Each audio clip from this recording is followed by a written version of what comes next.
Okay, Bismillahirrahmanirrahim. Students, this is lecture number 7 on the introduction to literature 2. The topic of today's discussion is Robinson Crusoe.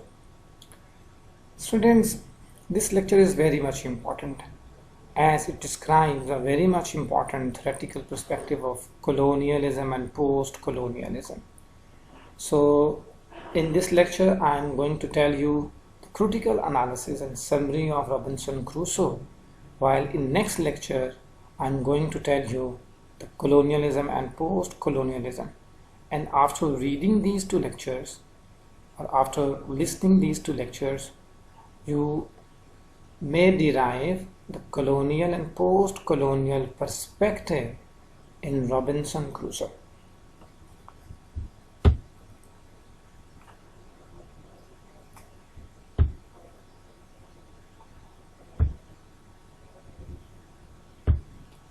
Students, Robinson Crusoe is an Englishman from the town of York in the 17th century, the youngest son of a merchant of German origin, encouraged by his father to study law.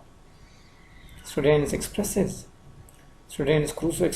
his wish to go to sea instead.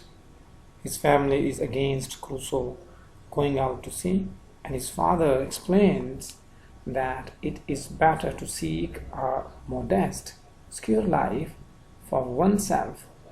Initially, Robinson is committed to obeying his father, but he eventually succumbs to temptation and embarks on a ship bound for London with a friend. Students, when a storm causes the near deaths of Crusoe and his friends, the friends is sorted from sea level, but Crusoe still goes on to set himself up to merchant on a ship leaving London. This trip is financially successful, and Crusoe plans another, leaving his early profits in the care of a friendly widow. The second voyage does not prove as fortunate. The ship is seized by a Moorish pirates, and Crusoe is enslaved to a potentate in the North Africa town of Scilly. While on a fishing expedition, he and the slave boy break free and sail down the African coast. Students, a kindly Portuguese captain picks them up, buys the slave boy from Crusoe, and takes Crusoe to Brazil. In Brazil, Crusoe establishes himself as a plantation owner and soon becomes successful. Eager for slave labor and its economic advantages, he embarks on a slave gathering expedition to West Africa, but ends up shipwrecked off to the coast of Trinidad. Students,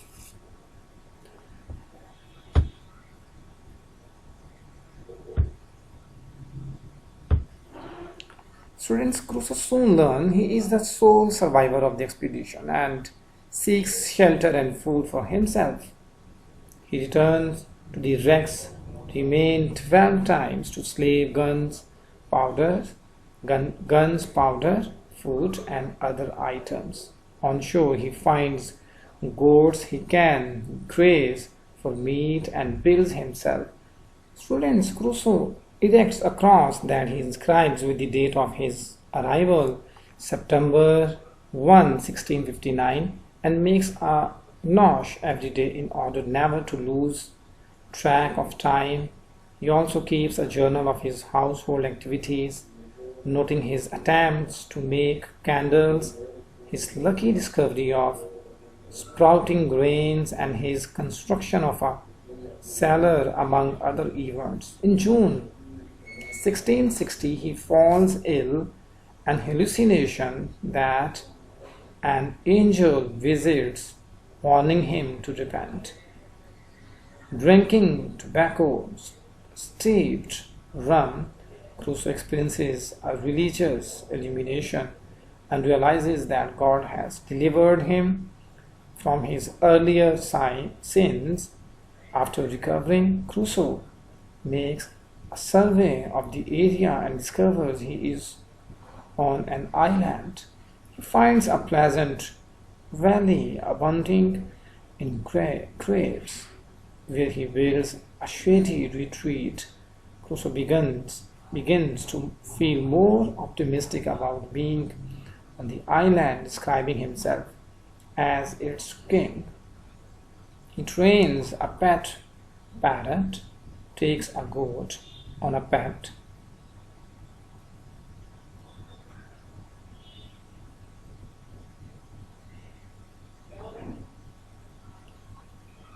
takes a goat as a pet and develops skills in basket weaving, bread making, and pottery.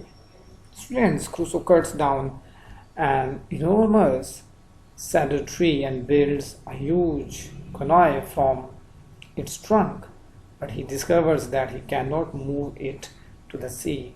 After building a smaller boat, he rows around the island, but nearly perishes when swept away by a powerful current.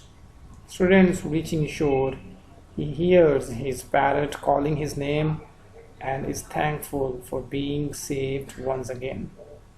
He spends several years in peace.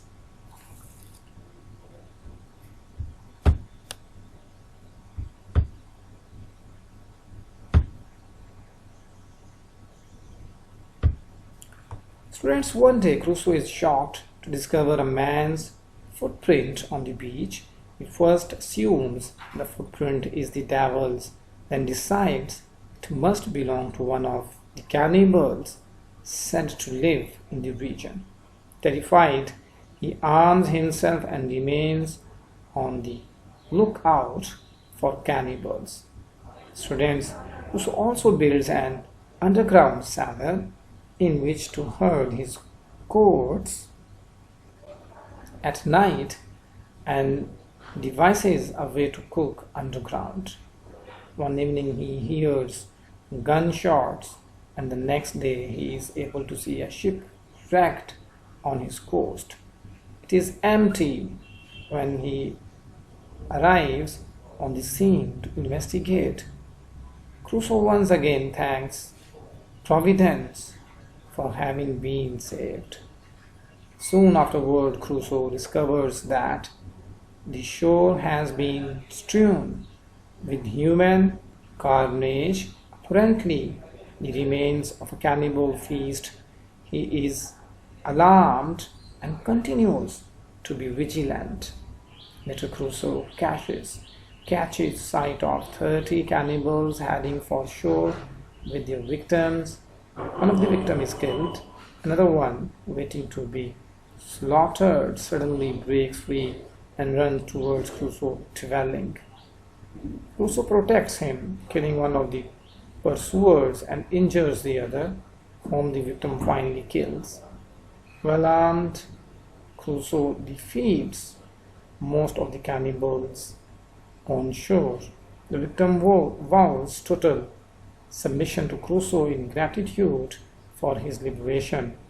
Crusoe names him Friday to commemorate the day on which his life was saved and takes him as his servant.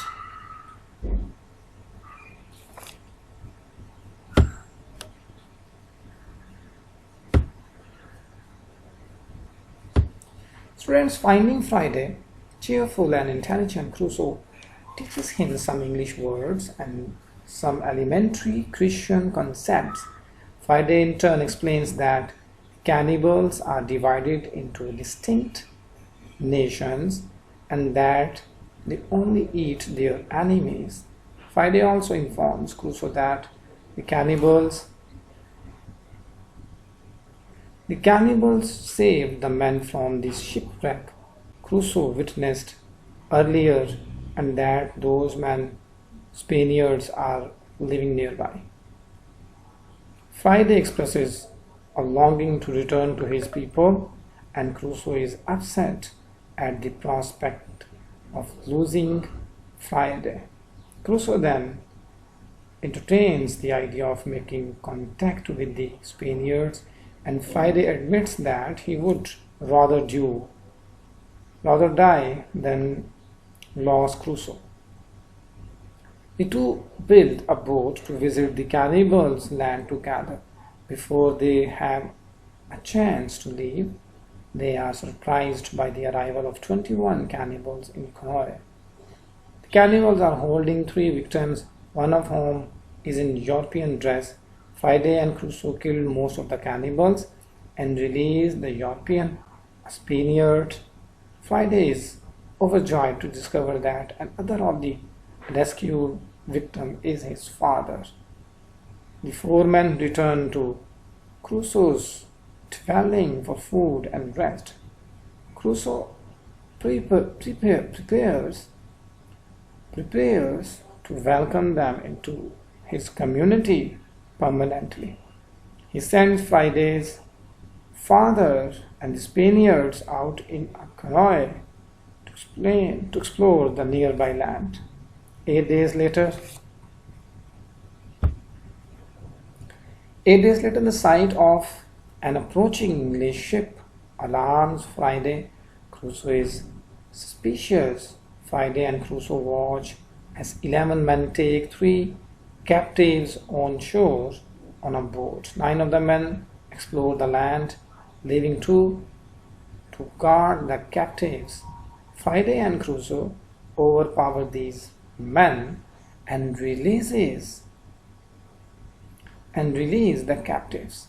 Students, one of whom is the captain of the ship which has been taken in a mutiny, shouting to the remaining mutineers from different points. Friday and Crusoe confuse and tire the men by making them run from place to place. Eventually, they confront the mutineers, telling them that they may escape with their lives except the ringleader. The men surrender. Crusoe and the captain pretend that the island is an imperial territory and that the governor has spared their lives in order to send them all to England to face justice. Keep 5 men as hostages. Crusoe sends the other men out to seize the ship. When the ship is brought in, Crusoe nearly faints. Students, on December 19, 1686, Crusoe boards the ship to return to England. There he finds his family is deceased except for 2 sisters. His widow friend has kept Crusoe's money safe, and after traveling to Lisbon, Crusoe learns from the Portuguese captain that his plantation in Brazil have been highly profitable. He arranges to sell his Brazilian lands, weary of sea travel. Crusoe attempts to return to England by land, but is threatened by bad weather and wild animals in northern Spain.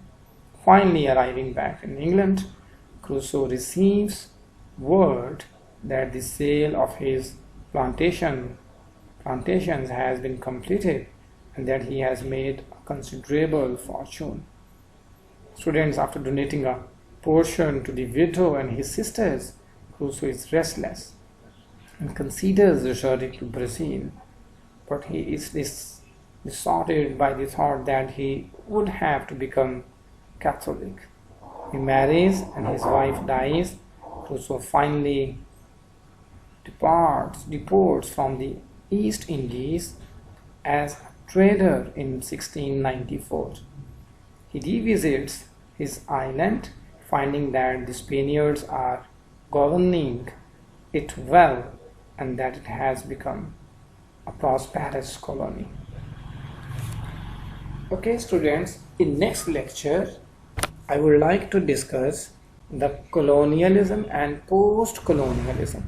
And after reading these two lectures, you people may argue that how does Robinson Crusoe by Daniel Defoe explain the colonial and post-colonial thought? Okay, students, see you next lecture.